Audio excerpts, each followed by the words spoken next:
This is an ode to the forgotten feminine, with love letters to and from all kinds of women. Here for the daughters carrying the world upon their spine, wherefore the silence of our grandmothers we rise. Here to remember our power and shed our doubt. Forget the bullshit the patriarchy's on about. This is an ode to the forgotten feminine, with love letters to and from all kinds of women.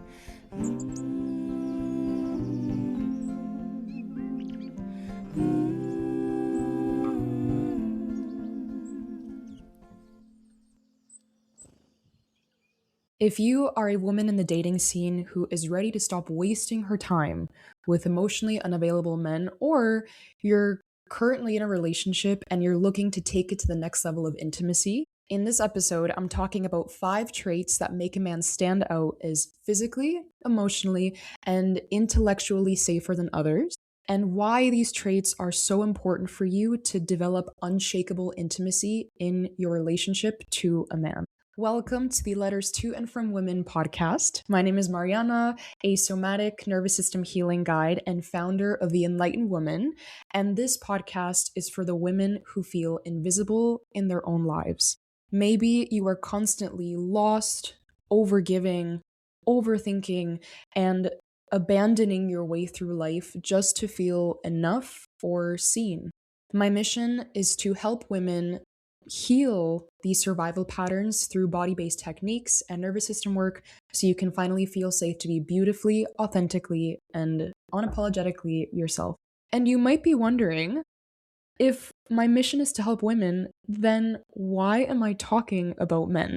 And ladies, that is because the partner that you choose to spend your life with is arguably the biggest decision that you will make in your life that will have the biggest impact on the person that you will become. I believe that knowing what to look for in a relationship is very important, but knowing how you should feel in a relationship is the most powerful guiding point you can give your nervous system in your journey of dating or navigating relationships. And this is especially true if you have abandonment fears or deep fears of rejection that can often run the script in how you approach dating or vulnerability in connection. And because women, we have such deep needs of safety and vulnerability that we need to blossom, which I will get into more in this episode.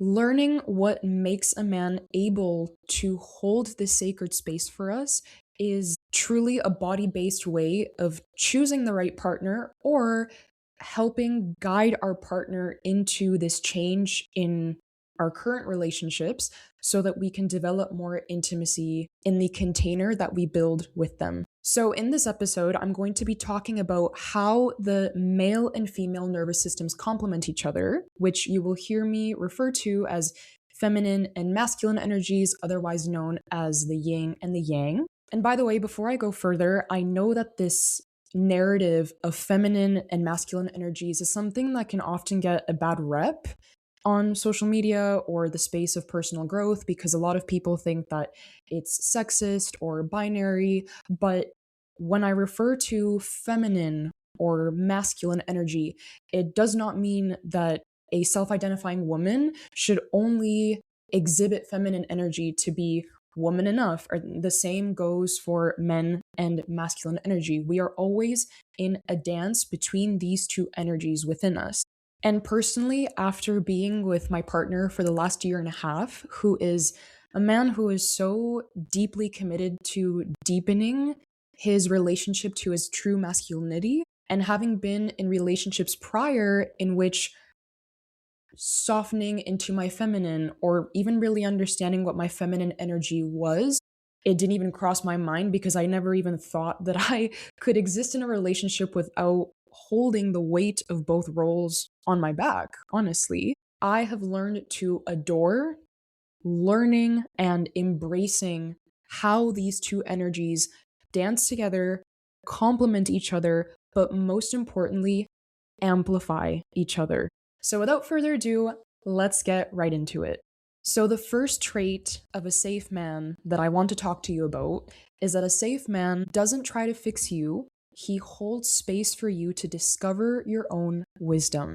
So, I want you to think about feminine energy like a ping pong ball, and masculine energy is either the ping pong machine or the little square case that we used to have in those handheld like ping pong maze games as children. I'll insert a picture here if you're watching on YouTube.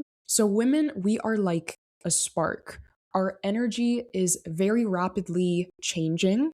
We're creative, we're spontaneous. Next moment, we are emotional and seeking connection through reassurance and through wanting to feel desired and physically connected to our partner. This is especially true in certain phases, such as the luteal phase of our menstrual cycle. But despite our rapidly moving nature, we deeply desire an anchor. And when I say anchor, I mean a place where we feel deeply seen, accepted, and celebrated for our entire experience of womanhood. A safe man views our emotions as the seat of so much of our wisdom.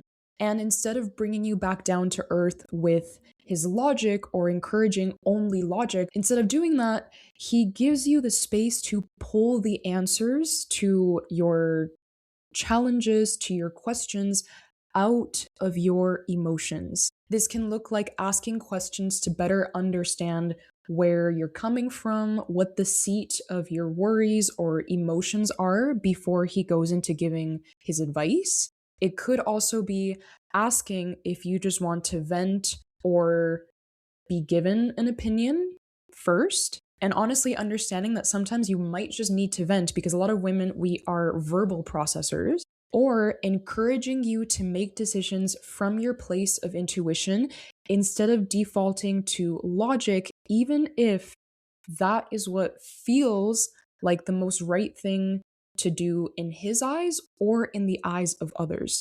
Because the truth is, not only is feminine wisdom very powerful, but also women don't always need logic. So much of our existence, and I really want you to hear me when I say this, so much of the female experience has been and continues to be about the world criticizing every aspect of who we are, what we should wear, how skinny we should be, how much makeup we should or shouldn't wear to be seen as desirable and acceptable and enough.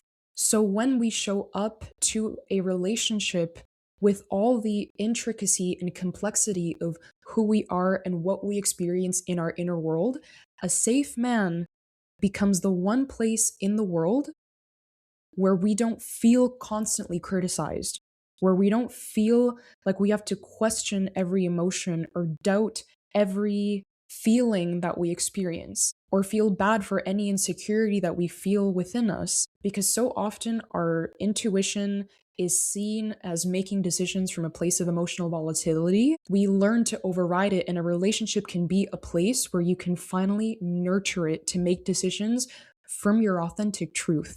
And by the way, if you struggle to show up in vulnerability in your relationships, I actually made a previous podcast episode on why your survival patterns in youth have made being honest and vulnerable in relationships feel so dangerous to your body. So I'll link it in the show notes for you to check out after this episode if you so desire. All right, so following on from the theme of number one, the second trait of a safe man is that a safe man knows the impact that his inner safety has on your nervous system.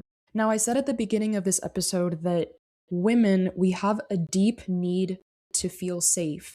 And this is true that safety in our body is a precursor to everything else that happens in our relationship, from emotional vulnerability to physical vulnerability to growing into more authentically ourselves in a relationship. We have to feel like there is fertile soil, and that fertile soil is the inner regulation that a man has. And if you think about the disadvantage that most women probably have towards men in terms of strength, height, and in general, the ways that we've been socially brainwashed to see men as smarter, more logical, and more powerful than we are, it's very easy to shrink ourselves around a man, even if we've been in relationship with him for a long time. The story we've heard our whole lives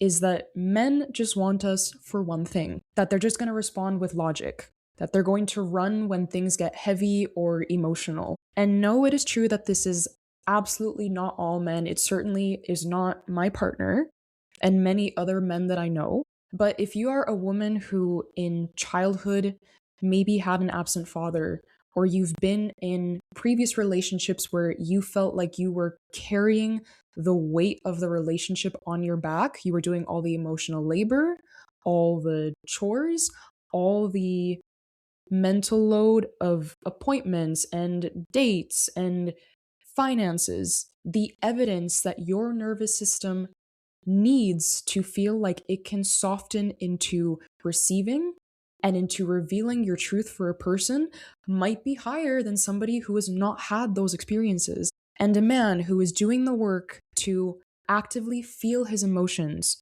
to express them, and to regulate them when he's triggered instead of defaulting to anger, aggression, or defensiveness, signals to us that he is a safe place for us to soften into our most raw and honest self with all our wounds. This can look like, for example, in heated conversations, having a man just pull you into a hug or hold your hand or even seat you on his lap to pause before continuing the conversation. It can be like reassuring you that he's not going anywhere, holding space for both of you to hear your reasoning and your hurt out individually before jumping to justifications or defensiveness. All of these moments of extra care and attention deeply help the female nervous system to co-regulate. And if you don't know what co-regulation means, it is a term that we use in the world of somatic psychology to describe how two people can help regulate or calm each other down, kind of sync their energies to be more aligned and eye to eye in a moment of tension, especially if one person is getting really heated.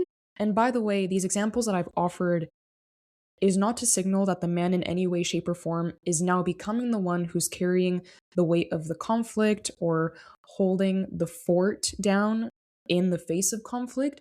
It is simply an action that your partner can take because the female nervous system is a lot more prone to getting dysregulated very quickly, much faster than his, because of those fears of being unsafe against a man's power, strength, social standing, etc. And this container that we are held and seen for the entirety of our emotional experience is what helps us to communicate with the right emotional logic and reasoning instead of letting our fears be what runs the script of any conflict. I can tell you that in my previous relationship to the one that I'm in now, my partner would run and hide anytime things got emotionally difficult for him, whether he was really struggling with something personally or in his career.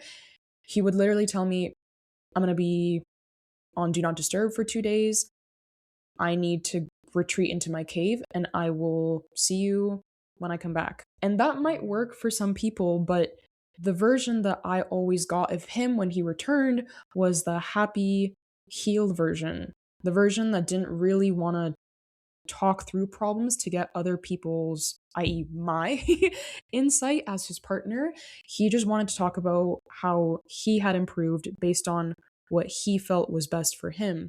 And by the way, everybody has the right to make the decisions that are best for them. However, if you are someone in relationship who is telling your partner that you're not going to leave them, that is an example of doing the total opposite. And personally, it made me feel like I was never safe to share my emotional experience at its worst, because in my head, I was like, if you don't feel comfortable with me seeing you at your lowest, what on earth would make me think that you want to see me at my lowest, or that you can even hold the space for me to be in that state. A man who encourages you to rise in your power, even if it stirs his personal insecurity, is a man who will help you build true confidence and momentum in your life, because we do not talk enough about how as women we shrink ourselves around men because we think that our greatness might scare them off, but that is a conversation for another time. Now, before I go on to trait number 3, I just want to say one thing. These are traits in a man that may feel very foreign and probably boring the first time you experience them. And that is to no fault of your own, because as women, we are taught to settle in love. As I mentioned before, you might have been someone who previously carried the weight of an entire relationship on your back, playing both roles instead of the one that was your responsibility. Or you might have experienced what's called breadcrumbing in previous relationships, where your partner would show these grand gestures of affection instead of consistent efforts at intimacy and deepening your relationship. And in the moments when the grand gestures weren't being done, the weight and emotional labor fell on you. If this is true for you, and you are ready to rewire your nervous system to stop attracting emotionally unavailable men and stop abandoning your needs to feel loved, my calendar is now open for standalone sessions, exactly like how you would schedule with a therapist. These are 1-hour sessions that you can slot into your calendar whenever you're available to take them at your own pace, and they are body-based, trauma rewiring, limited belief shifting sessions focused on helping you feel safe in your authenticity instead of continuing to default into survival patterns of your past. I've already gotten a couple of inquiries from you on TikTok who've watched my videos on healing heartbreak, and reading your submissions has been nothing short of awe-evoking. So thank you for trusting me with your vulnerability. And if that is also you and you are ready to start building the love of your dreams, head to the description of this episode to submit an application and book your first free session. All right, back to our regularly scheduled programming.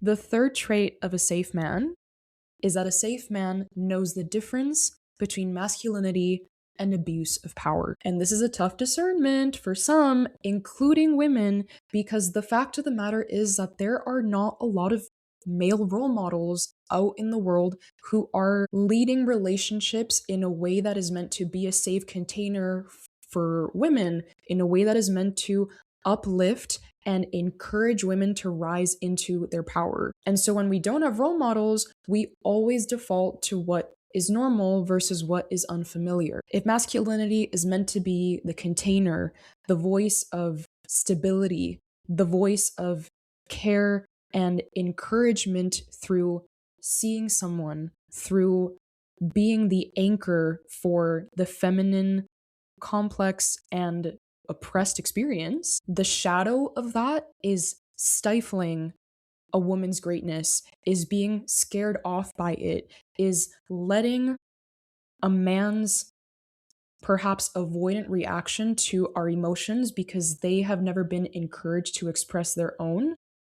The shadow of that is letting that avoidance or that fear dictate how they respond rather than how they heal those personal fears. A man who is safe in his masculinity lets himself crumble in front of you because he knows that it helps you feel safe to do the same. Johan Erb, who is one of my favorite creators on Instagram, who is an intimacy coach along with his partner Rachel, he made this beautiful post the other day, and the first slide in the carousel said that the risk of vulnerability is not rejection, it's actually more intimacy.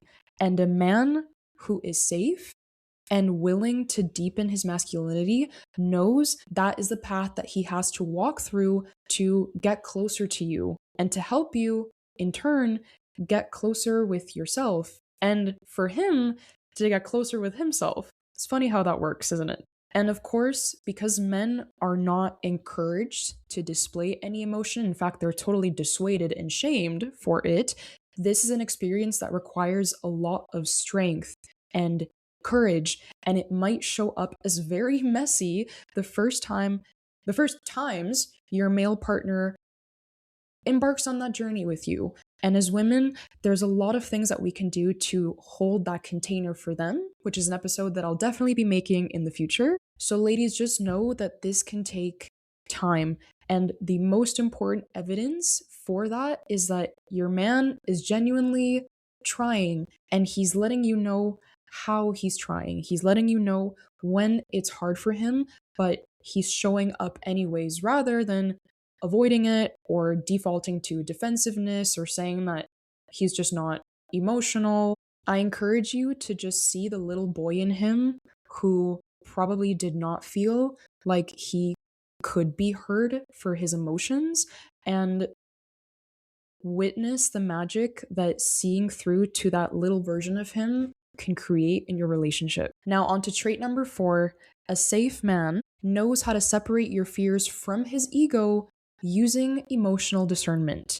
I think this is especially important and imperative in 2026 because, ladies, you, like me, may have been one of the millions of people online who recently saw the Grape Academy that CNN reported on about 62 million men who were giving their wives and partners pills at night so that they could assault them in their sleep. And of course, we are daily bombarded with videos and examples of other men harassing women, and we in our own life may experience it very regularly as well.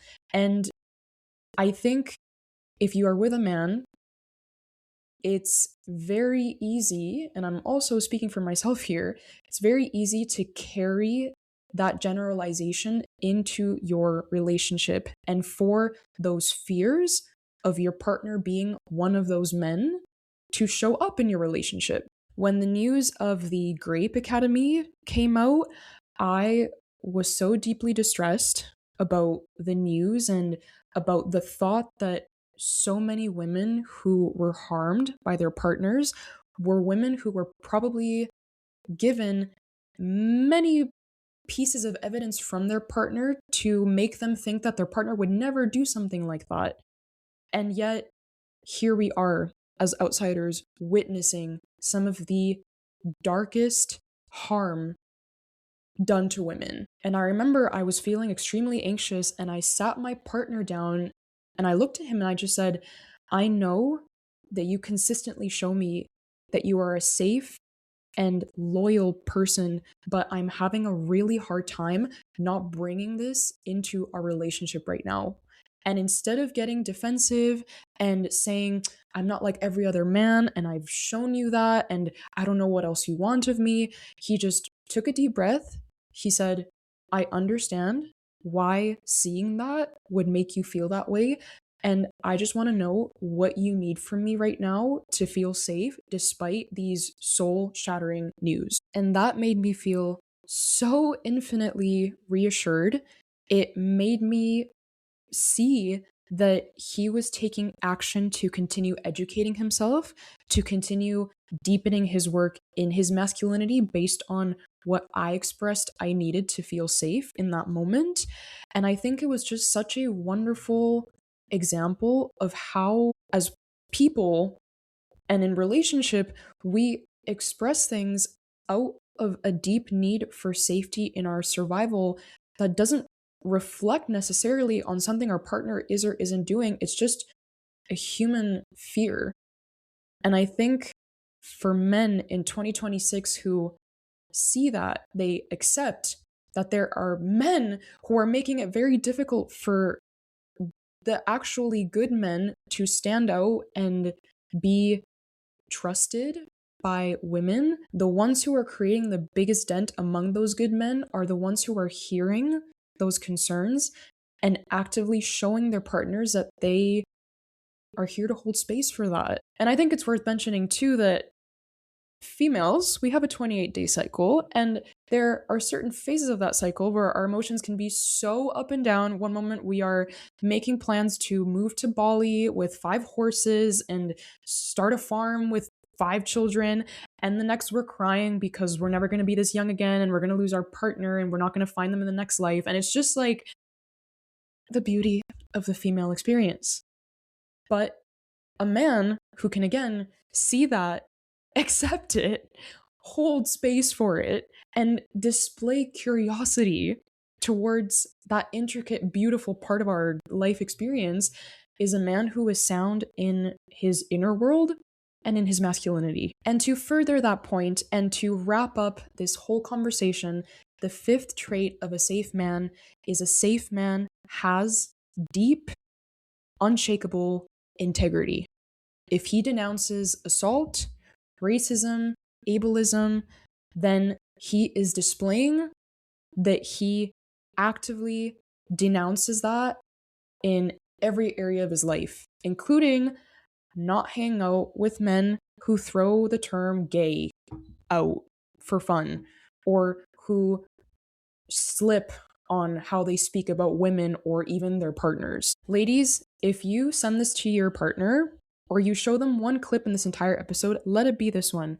Boys, it is not enough to say that you don't support the manosphere or that you don't agree with how some men treat women or how some men treat their mothers or their children.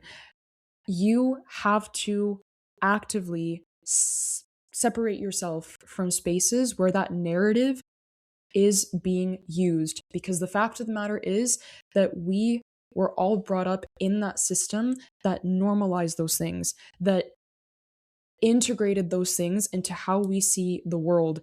And at the end of the day, how you do one thing is how you do everything. As Jim Quick has so wisely said, if you hang out with men who talk crap about gay men or women or anything else, and you think that you can walk into an interaction with a gay man or a woman and not lead with that disrespect, you are lying to yourself. And that is a hill I will die on. It's scary to walk away from those spaces, especially if the men using that narrative have been a man's friends for decades, for years. But the same way that we clear our photo library, our text messages, our letters stored away in little boxes of our ex to help us forget about that relationship, the same way a man has to erase all reminders of what he previously learned it meant to be a man, to adopt a truly new, safe, and leader-like way of being in his masculinity. And I think that is a good place to wrap up this episode, so I will leave it at that for now. If you stopped to watch this, to listen on Apple or Spotify, thank you so much for being here. Please like and subscribe to the podcast, to the channel. If you're watching on YouTube, leave a comment to tell me about any other traits of a safe man that you think are super important for men and women to know in today's day and age. If you have a partner or a man in your life that you think could benefit from this episode, or a gal pal who you think could use this on her journey to finding the man for her, please share it with them. It helps so much with the mission and essence of this podcast. And I hope to see you in the next episode. Have a wonderful day.